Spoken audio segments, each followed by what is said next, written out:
Hello everyone.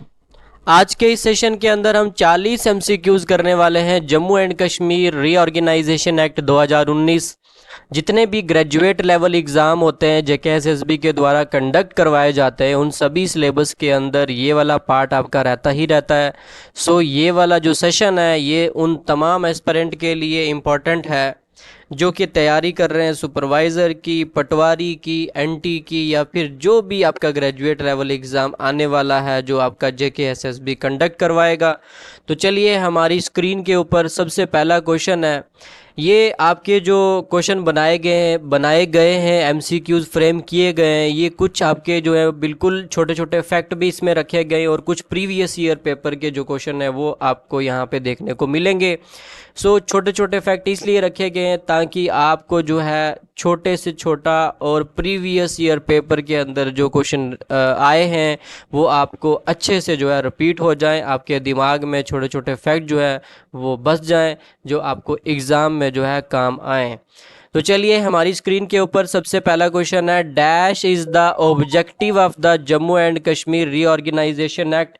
यानी कि reorganisation act लाने की ज़रूरत क्या पड़ गई गवर्नमेंट ऑफ इंडिया को, पार्लियामेंटेरियन को रीऑर्गेनाइजेशन एक्ट 2019 लाने की ज़रूरत क्या पड़ गई, उद्देश्य क्या था उसका। क्या वो जम्मू एंड कश्मीर को और ज़्यादा ऑटोनॉमी देना चाहते थे, क्या वो इंटीग्रेट करना चाहते थे जम्मू एंड कश्मीर को कम्प्लीटली विद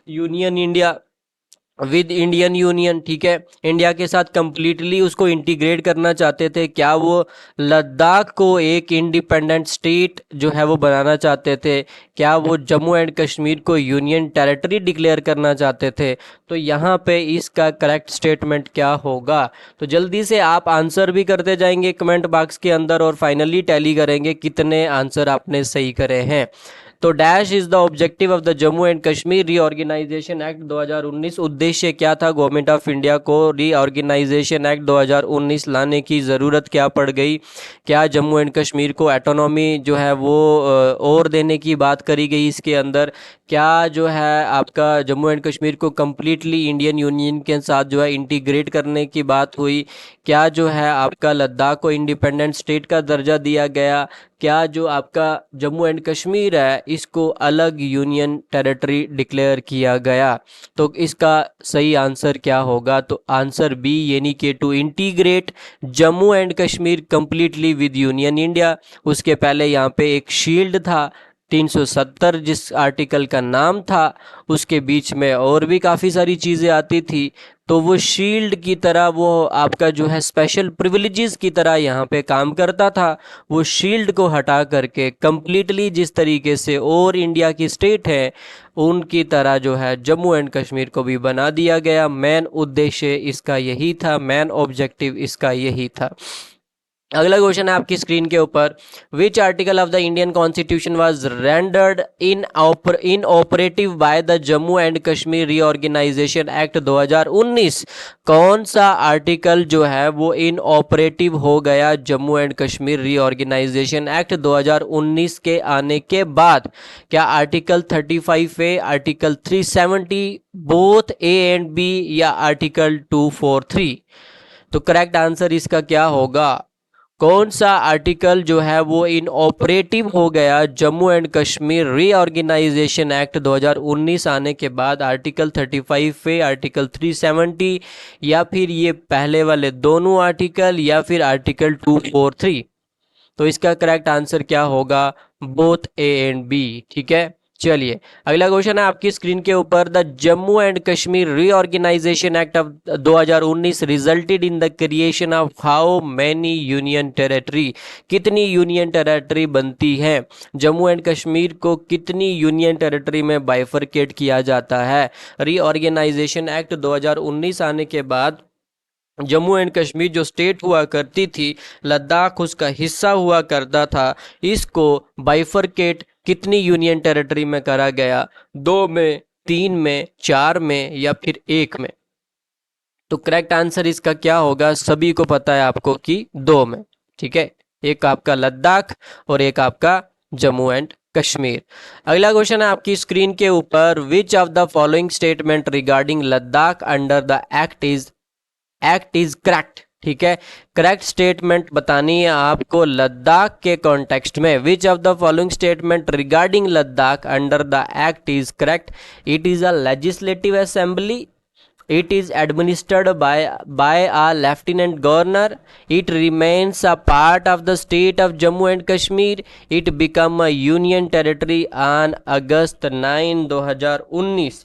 तो इसका करेक्ट आंसर क्या होगा? तो जल्दी से आप आंसर भी करते जाएंगे। ठीक है, लद्दाख के कॉन्टेक्स्ट में करेक्ट स्टेटमेंट बतानी है, क्या उसका लेजिस्लेटिव असेंबली के साथ उसको जो है यूनियन टेरिटरी का दर्जा दिया गया, या फिर उसको एडमिनिस्टर करा जाएगा by the president of India, ठीक है, थ्रू लेफ्टिनेंट गवर्नर, या फिर उसको जो है वो रिमेन जो है पार्ट रहने दिया आपका जम्मू एंड कश्मीर का, या फिर उसको it become a union territory on August 9 2019। 9 अगस्त 2019 के बाद क्या वो यूनियन टेरिटरी बन जाती है? तो भाई अगस्त 9 2019 के बाद तो नहीं वो यूनियन टेरिटरी बनती है। अगस्त 9 2019 को जो है वो प्रेसिडेंट की एक्सेंट मिलती है आपके रीऑर्गेनाइजेशन एक्ट को, है ना। तो 31 अक्टूबर 2019 को जो है जाकर के आपका एक्ट जो है लागू होता है। 31 को क्यों लागू होता है? क्योंकि 31 को जो है वो आपका सरदार वल्लभ भाई पटेल का जन्मदिन होता है, और सरदार वल्लभ भाई पटेल ने ही जो है 565 प्रिंसली स्टेट को अपने साथ जो है इंडिया के साथ जोड़ा था। ठीक है, उनकी बहुत बड़ी जो है वो ये एक कंट्रीब्यूशन है।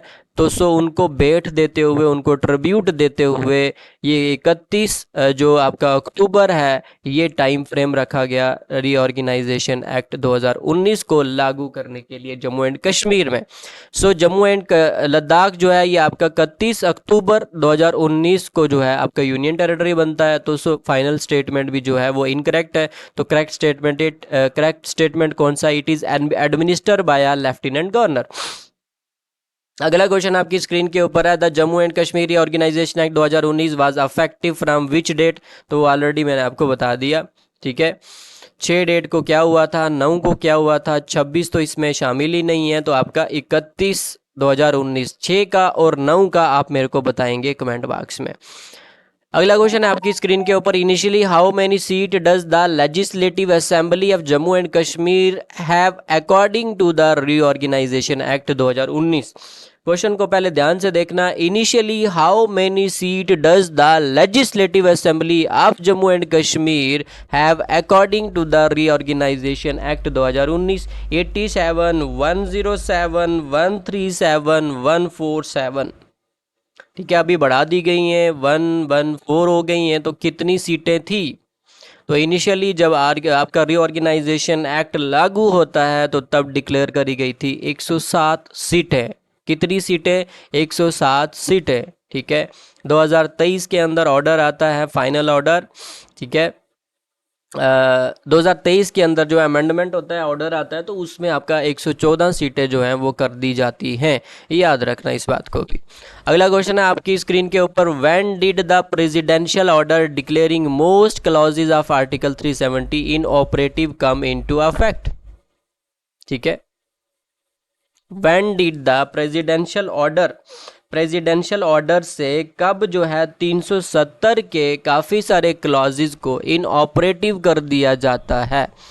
इनऑपरेटिव कर दिया जाता है प्रेसिडेंशियल ऑर्डर से 5 अगस्त, 6 अगस्त, 9 या फिर 31 अक्टूबर।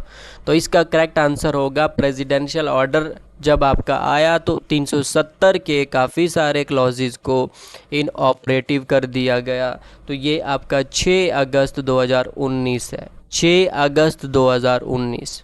ठीक है, फिर फाइनली आपके जब लागू होता है तो उसके बाद मेनली वो स्ट्रक्चर ही जो है स्टेट का चेंज कर दिया जाता है। ठीक है, 370 आज भी कॉन्स्टिट्यूशन में मौजूद है, लेकिन उसके जो मेन प्रोविज़न हैं वो हमारे स्टेट में लागू ही नहीं होते, वो इन ऑपरेटिव बना दिए गए हैं थ्रू द रीऑर्गेनाइजेशन एक्ट 2019। अगला क्वेश्चन है आपकी स्क्रीन के ऊपर, who sign the instrument of accession that allowed Indian parliament to legislate on certain matter in Jammu and Kashmir? उनमें सर्टन मैटर कौन कौन सा था आपका? External affair, communication and armed. ठीक है, तो किसने जो है इंस्ट्रूमेंट ऑफ एक्सेशन साइन किया था? इंडियन पार्लियामेंट के साथ टू लेजिस्लेट, इंडियन गवर्नमेंट के साथ, ठीक है, पार्लियामेंट नहीं, इंडियन गवर्नमेंट के साथ to legislate on certain matter in Jammu and Kashmir. अनुमति दी थी ये इंडियन पार्लियामेंट को कि आप जो है, इंडियन पार्लियामेंट जो है वो इन चीज़ों पे जो है लॉ बना सकती है, आर्म्ड के ऊपर, एक्सटर्नल अफेयर के ऊपर एंड कम्युनिकेशन के ऊपर। क्या वो जो इंस्ट्रूमेंट है वो जो है आपका शेख अब्दुल्ला और हरी सिंह जी के बीच में साइन हुआ था? क्या वो आपका महाराजा हरी सिंह और लॉर्ड माउंटबेटन के बीच में साइन हुआ था? क्या वो जवाहरलाल नेहरू और हरी सिंह के बीच में हुआ था? क्या वो सरदार वल्लभ भाई पटेल या फिर हरी सिंह के बीच में हुआ था? तो इसका करेक्ट आंसर क्या होगा? जल्दी से आप अपने कमेंट बॉक्स में करते जाएंगे। तो इसका करेक्ट आंसर क्या है? Sign between Maharaja Hari Singh and Lord Mountbatten. 24 को हमला होता है, तो 24 को आपके बारामूला श्रीनगर तक ट्राइबल फोर्स पहुंच जाती है। फिर वहां से निकल करके राजा जी जम्मू में आते हैं। फिर उसके बाद जो है वीपी मेनन को जो है भेजा गया था यहाँ पे बातचीत करने के लिए, तो वीपी मेनन कन्वेंस करते हैं। ठीक है, तो आपका जो है वो 25 कन्वेंस करके 25 को जो है एकदम राजा को मना लेते हैं। फिर उसके बाद 26 को जो है राजा साइन करता है, और फिर 26 को ले करके वो पर्चा इंस्ट्रूमेंट ऑफ एक्सेशन सीधा ले जा करके लॉर्ड माउंटबेटन के सामने रखा जाता है बाय द वीपी मेनन। तो वहाँ पे जब उनके सामने रखा जाता है तो फिर उसके बाद वो साइन करते हैं, तो ये इंस्ट्रूमेंट ऑफ एक्सेशन पूरा हो जाता है। अगला क्वेश्चन है आपकी स्क्रीन के ऊपर, which of the following statement about article 370 before it's abrogation is true? Which of the following statement about article 370 before its abrogation is true? It granted statehood to Jammu and Kashmir। क्या article 370 था? क्या किस तरीके की shield थी Jammu and Kashmir के लिए? It allowed Jammu and Kashmir to have a separate constitution. It provided for direct control by the Indian president. It was enacted through the Jammu and Kashmir reorganisation act 2019। तो जल्दी से बताएंगे। Question number 9, which of the following statement about Article 370's before its abrogation is true? It granted statehood to Jammu and Kashmir. It allowed Jammu and Kashmir to have a separate constitution. It provide for direct control by the Indian president. It was enacted through the Jammu and Kashmir Reorganization Act 2019। तो बड़ा आसान सा question है, जल्दी जल्दी बताएंगे। ठीक है, तो आपका बी पार्ट ये नहीं कि ये जम्मू एंड कश्मीर को अलो करता था, यही बेस बना था आपका 370। तो जिसकी वजह से जो है हम यहाँ पे क्या करते थे, इसी की बेस पे जो है इंस्ट्रूमेंट ऑफ एक्सेशन हुआ। फिर इंस्ट्रूमेंट ऑफ एक्सेशन जो है वहाँ पे जो 3 कंडीशन रखी गई, फिर वो पूरा एक बेस बना। यहाँ पे हमारा सेपरेट कॉन्स्टिट्यूशन हुआ और सेपरेट फ्लैग भी हुआ। अगला क्वेश्चन आपकी स्क्रीन के ऊपर, the Jammu and Kashmir reorganisation act 2019 provided for the formation of which union territory without a legislative assembly? Jammu and Kashmir, Ladakh, Himachal Pradesh, Uttarakhand. Himachal को भी बाहर निकालो, उत्तराखंड को भी बाहर निकालो, तो जम्मू एंड कश्मीर जो है वो विद लेजिस्लेटिव असेंबली है, तो लद्दाख विदाउट लेजिस्लेटिव असेंबली है।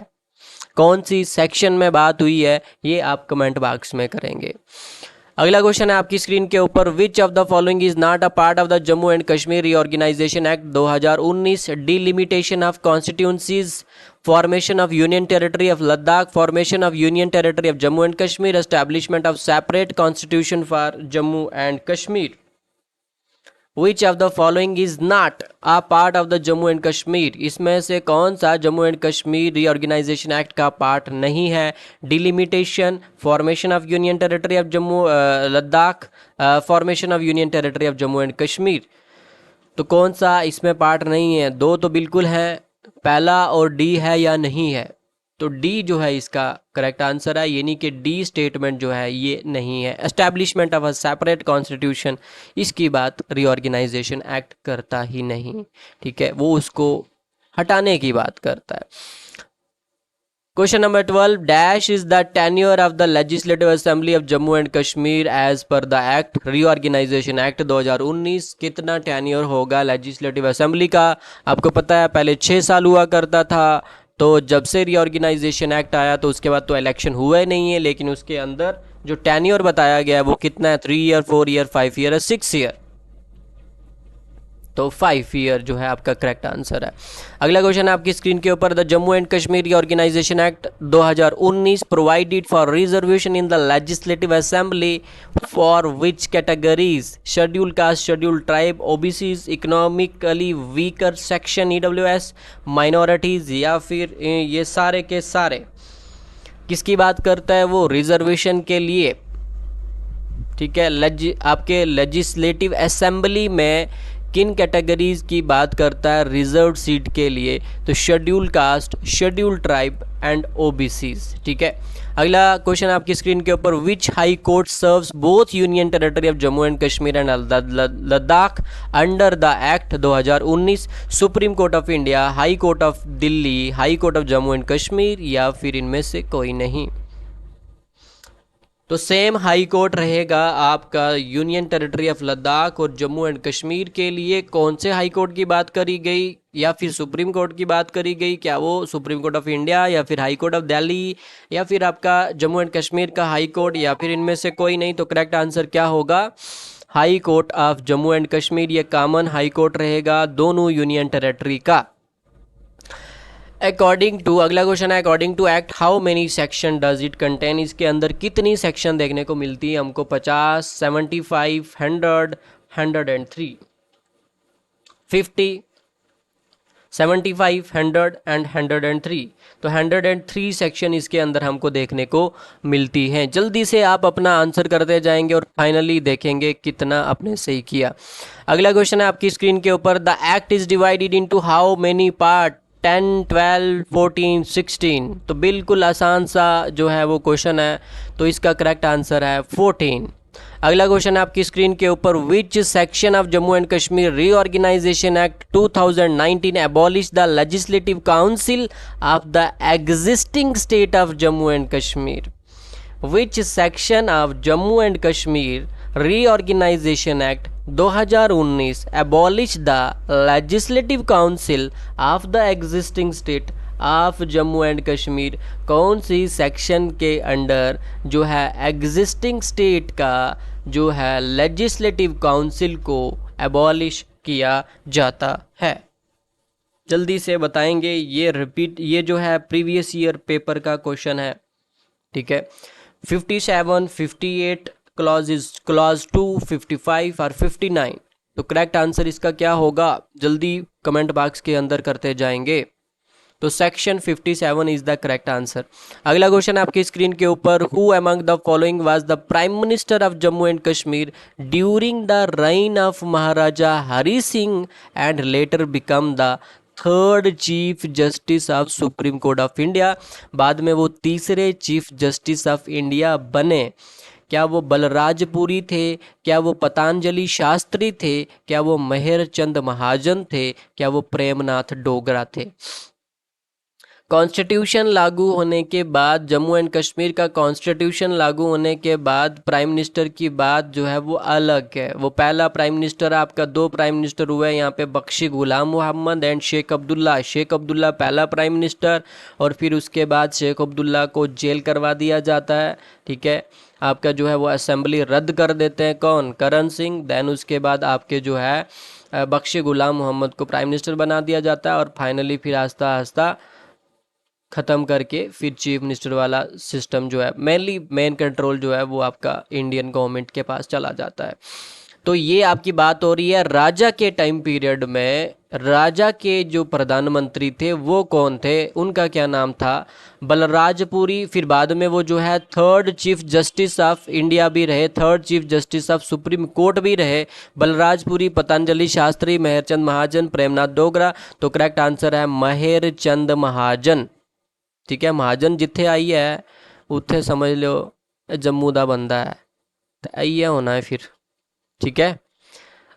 अगला क्वेश्चन है under the leadership of late Sheikh Mohammad Abdullah J&K Muslim Conference converted into, ये भी प्रीवियस ईयर क्वेश्चन है, All J&K National Conference in the year.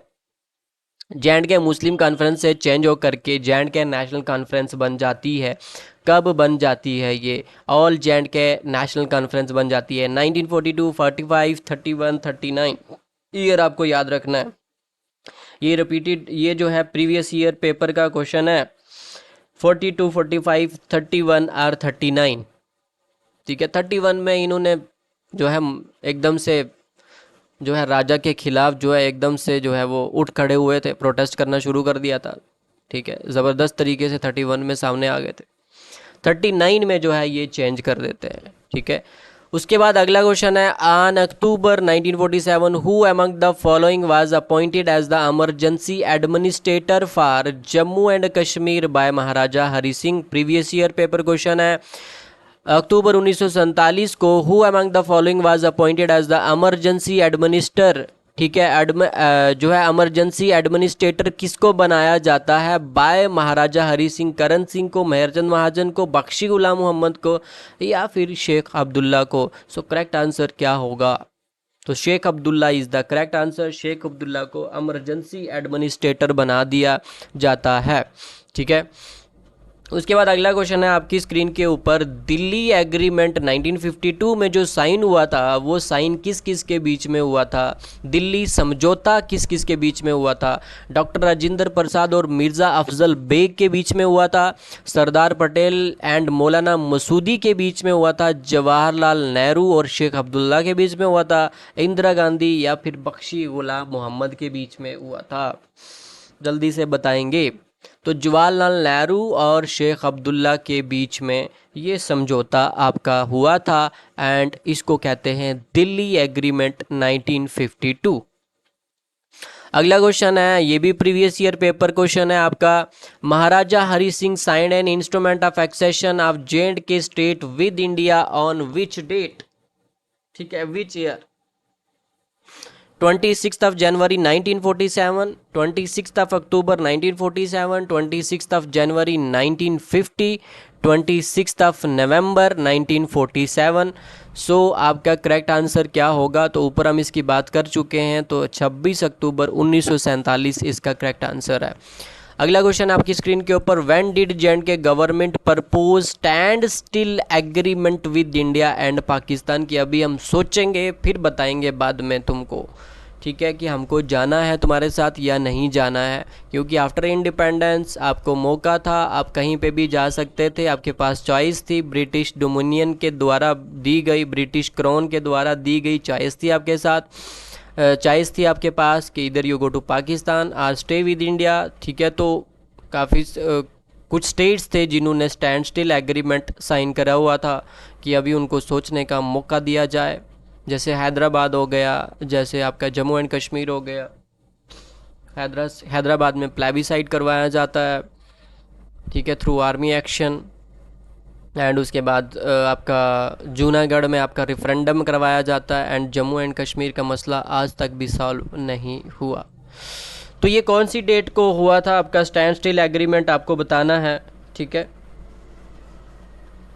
15/8/1947, 15/8/1946, 12/8/1947 या फिर 12/8/1946। ठीक है, तो कौन से महीने में, कौन सी डेट को, कौन से ईयर को स्टैंड स्टिल एग्रीमेंट को साइन किया गया था? तो याद रखेंगे ये आपका है 12/8/1947। ठीक है, 12/8/1947 को स्टैंड स्टिल एग्रीमेंट जो है वो साइन किया गया था। अगला क्वेश्चन है आपकी स्क्रीन के ऊपर, which of the following was appointed as the first chief justice of the Jammu and Kashmir high court? पहले chief justice Jammu and Kashmir high court के आपको बताने हैं, तो ये भी प्रीवियस ईयर पेपर का क्वेश्चन है। ठीक है, अब्दुल कयूम, SK घोष, कुंवर सेन या SS कंग?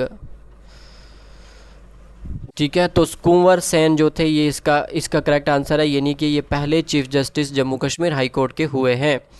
अगला क्वेश्चन आपकी स्क्रीन के ऊपर, the first meeting of the Jammu and Kashmir constitution committee was held on 30 October 1950। 31 October 1950, 30 October 1951, 31 October 1951 previous year question है ये भी, जल्दी से बताएंगे। पहली meeting Jammu and Kashmir constitution committee की कब हुई थी? 1950, 30 अक्टूबर 1950, 30 अक्टूबर 1950, ठीक है, 31 अक्टूबर 1950, 30 अक्टूबर 1951, 31 अक्टूबर 1951। तो 31 अक्टूबर 1951 को ये मीटिंग होती है।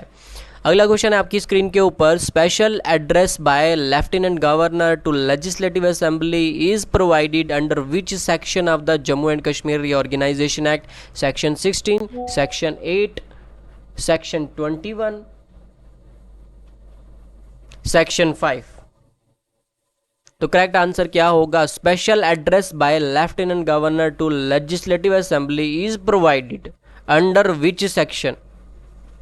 ठीक है, लेजिस्लेटिव असेंबली जो है उसके कहने पे चलेगी भाई साहब, तो सेक्शन 21। ठीक है, अगला क्वेश्चन है आपकी स्क्रीन के ऊपर, without prejudice to sub section 3 of section 14 of Jammu and Kashmir reorganisation act 2019 the number of seat in the legislative assembly of union territory of Jammu and Kashmir shall be increased from 107 to कितना किया गया? Without prejudice to subsection 3 of section 14 of J&K Reorganization Act 2019 the number of seat in the legislative assembly। इस तरीके से question frame करके इसने previous year में पूछा हुआ है। 121, 120, 110 या फिर 114, 114 इसका क्या है? करेक्ट आंसर है। ठीक है, इसे पूछा without prejudice to sub section 3 section 14 of J&K Reorganization Act 2019 the number of seat in the legislative assembly of union territory of Jammu and Kashmir shall be increased from 107 to 114। ठीक है,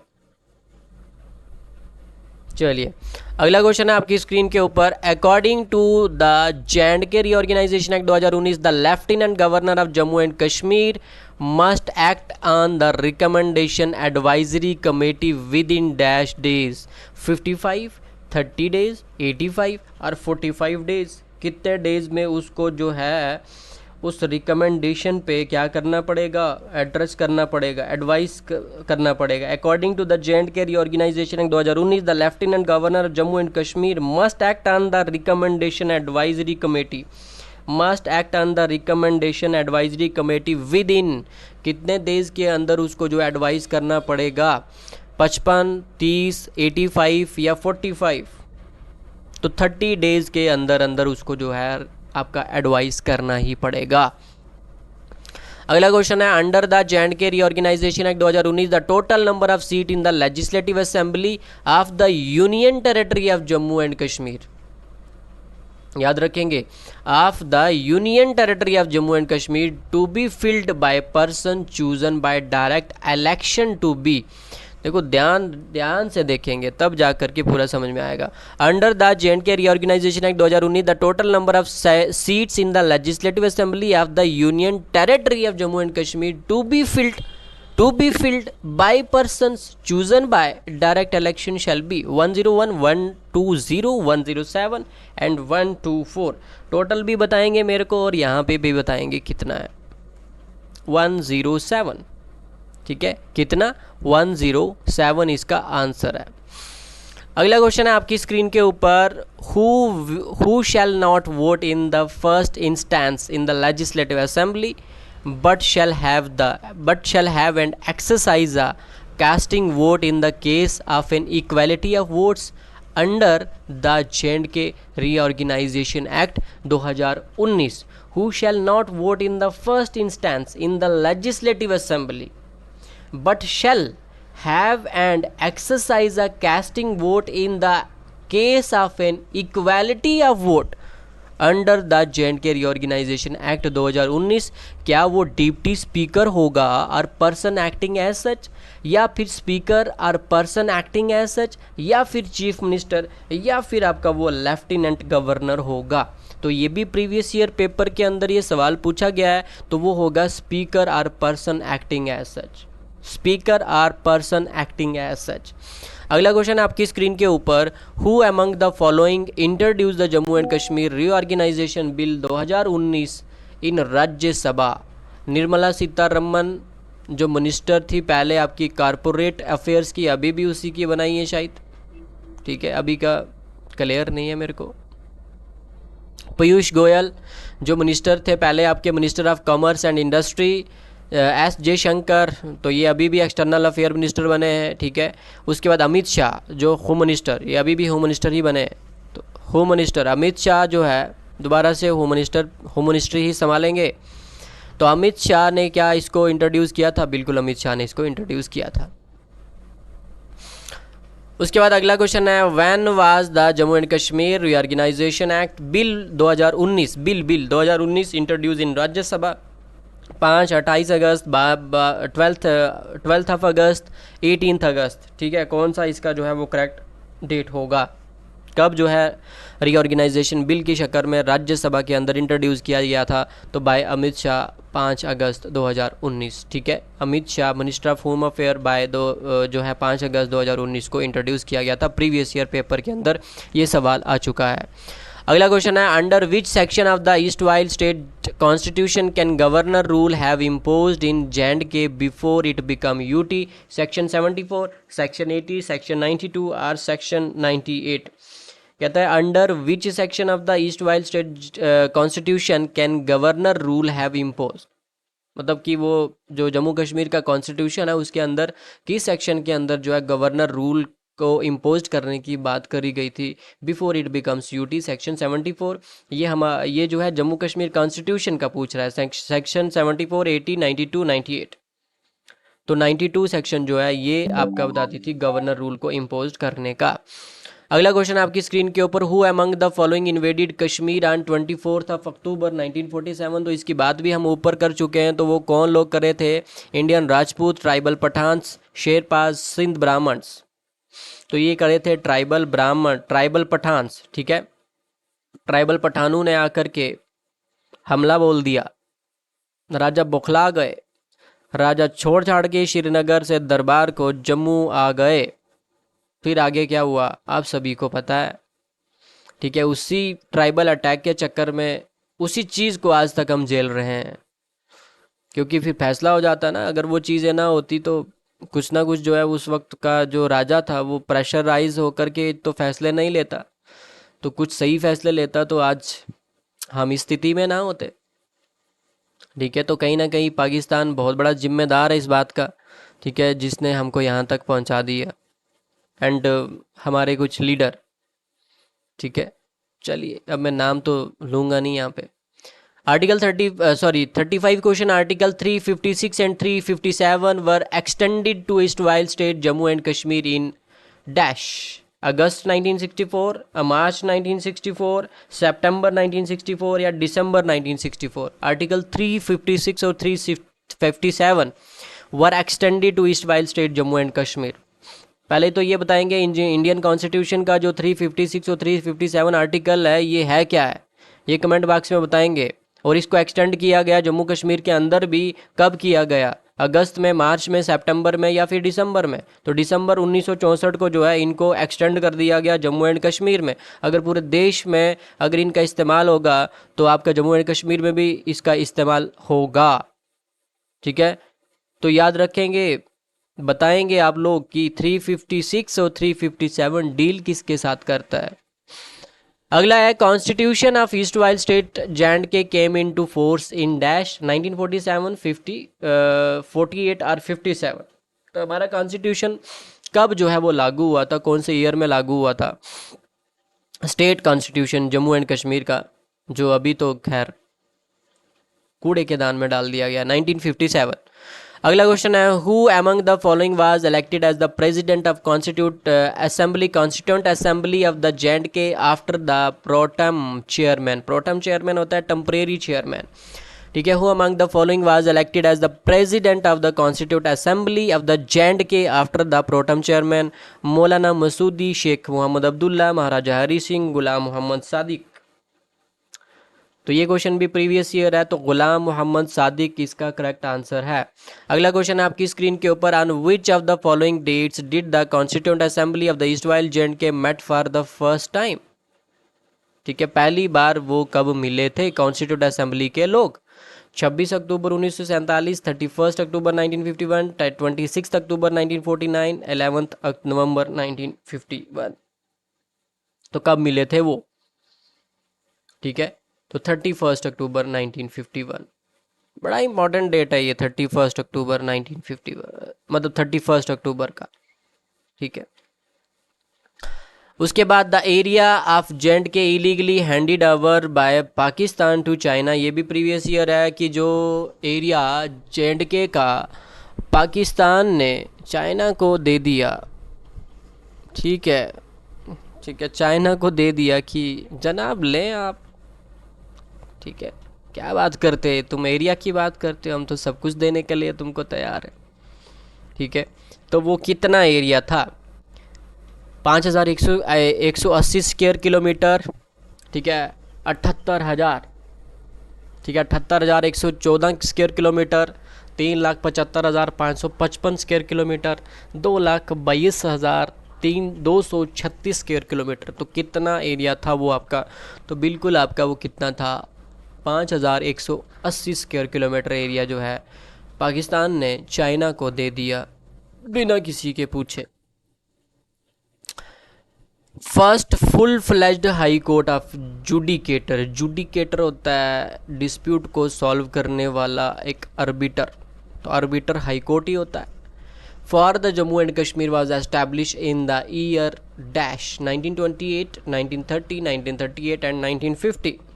तो करेक्ट आंसर क्या होगा इसका? तो 1928 इज़ द करेक्ट आंसर। 1928 में establish किया गया था। और मुझे ये बताएंगे कि किसने एस्टैब्लिश किया था Jammu and Kashmir full fledged high court को। ठीक है, तो ये वाला सेशन यहीं तक। आप सभी लोगों को अगले सेशन आने तक खुदा हाफिज़, रब राखा।